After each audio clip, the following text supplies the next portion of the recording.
Salut à tous, c'est Antoine Moreau. Si vous aimez les voitures, vous êtes au bon endroit.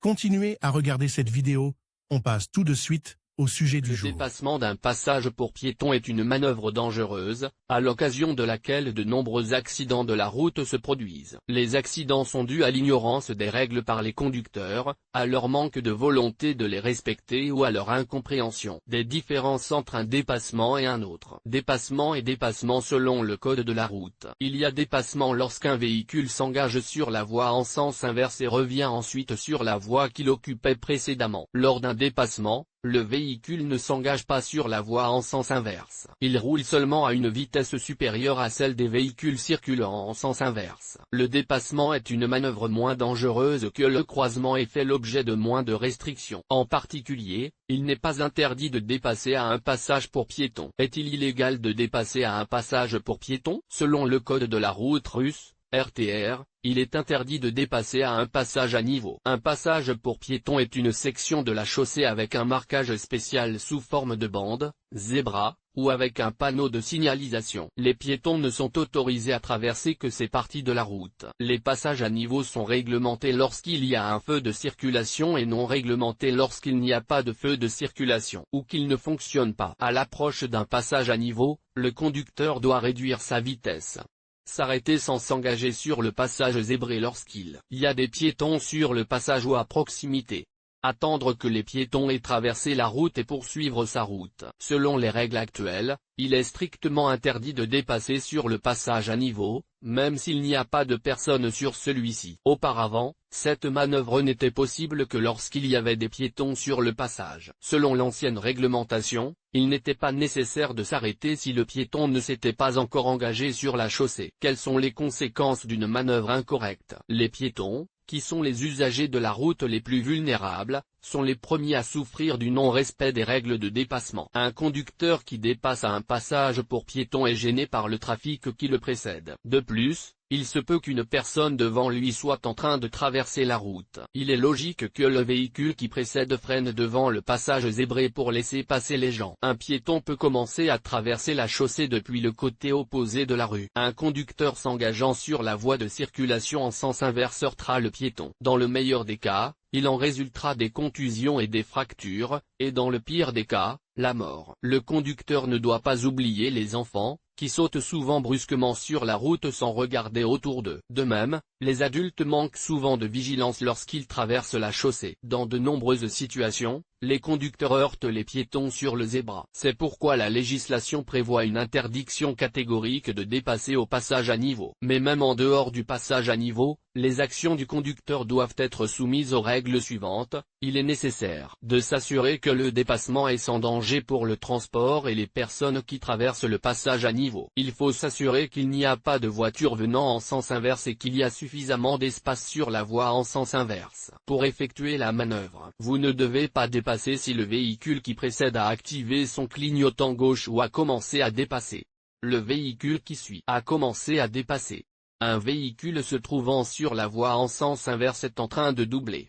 Après le dépassement, il est impossible de revenir sur sa voie sans gêner le véhicule dépassé. Sanction en cas de dépassement sur un passage piéton en 2018. Les règles changent régulièrement, évoluant au fur et à mesure que les accidents sont analysés et que les conditions routières changent. Les automobilistes doivent suivre les innovations afin de conduire en toute sécurité et de connaître les sanctions auxquelles ils s'exposent en cas de désobéissance. Les sanctions sont prévues par le Code des infractions administratives de la Fédération de Russie, KORF.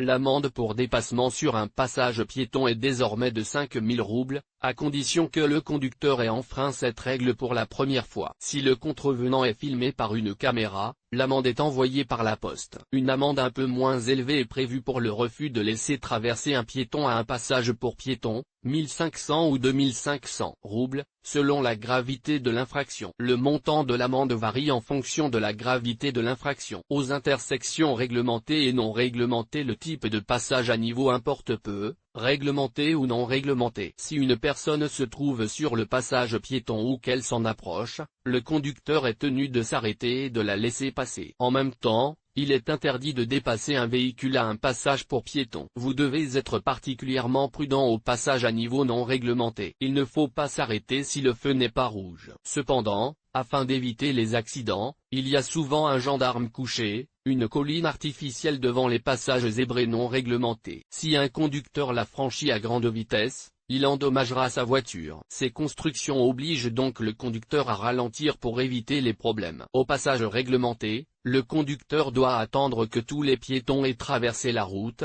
même s'ils ont déjà allumé le feu interdit, et les véhicules peuvent continuer à rouler. Dans les zones urbaines et en dehors des zones peuplées, des policiers couchés sont installés non seulement en ville, mais aussi à l'extérieur des agglomérations. En effet, le dépassement au passage à niveau y est également interdit. Lorsque vous conduisez sur l'autoroute, vous devez être encore plus prudent qu'en ville, la vitesse autorisée sur ces tronçons est plus élevée. En campagne, il faut donc être particulièrement attentif aux panneaux de signalisation et au marquage pour éviter les accidents. Est-il possible d'éviter les sanctions et que faire en cas d'amende? Si un conducteur est condamné à une amende, il doit la payer dans une banque ou en ligne dans un délai de 60 jours. Dans le cas contraire, l'affaire sera portée devant les tribunaux. Dans les 20 jours suivant la date du jugement, l'amende peut être payée avec une réduction de 50%. Si l'infraction est enregistrée sur vidéo ou par un agent de la police de la circulation, il ne sera pas possible de se soustraire à sa responsabilité. Et si l'amende n'a pas encore été émise,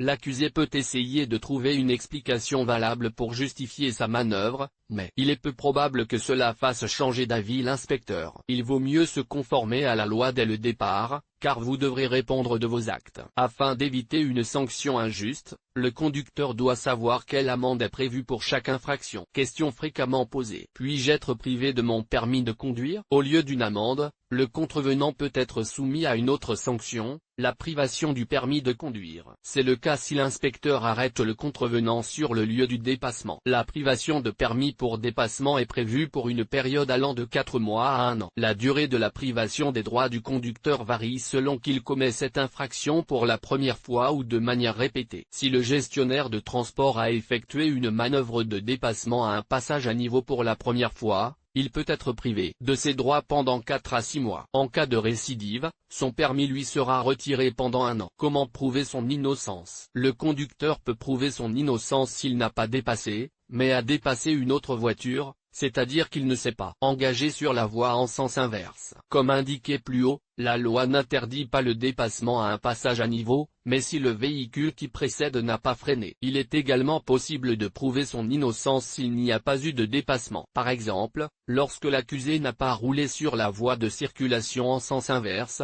lorsqu'un poids lourd a obstrué la vue du conducteur et qu'il n'a pas pu voir le panneau, ou lorsque le piéton était loin du passage pour piétons. Dans ce cas, le prévenu peut faire appel à des témoins, y compris le piéton lui-même, pour prouver qu'il n'a pas empêché le piéton de traverser la chaussée. En l'absence de marquage au sol, lorsque le marquage au sol est absent, effacé ou non visible, la voie de circulation en sens inverse est égale à la moitié de la largeur de la chaussée, à l'exclusion des prolongements locaux, poches et voies supplémentaires. Le conducteur doit en déterminer lui-même les limites. Il n'est donc pas possible de justifier un dépassement en disant que la bande de séparation n'était pas visible.